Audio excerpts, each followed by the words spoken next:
একইভাবে এই আমনাগার মানুষজন থেকে শুরু করে কৃষি এলাকার যে সমস্যা সেটা সমাধান থেকে শুরু করে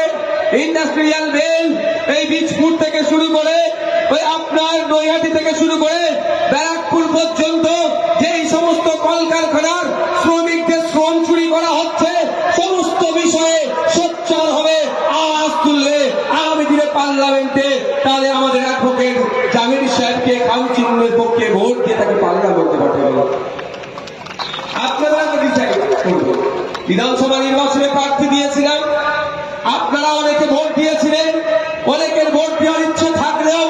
কিন্তু দুঃখের বিষয় যেভাবে বিজেপির তত্ত্ব ছিল, যেভাবে বিজেপিরা এই বিজেপি তৃণমূলের বাইনারি তৈরি করেছিল নাকি বিজেপিকে আটকানোর জন্য তৃণমূলকেই লাগবে,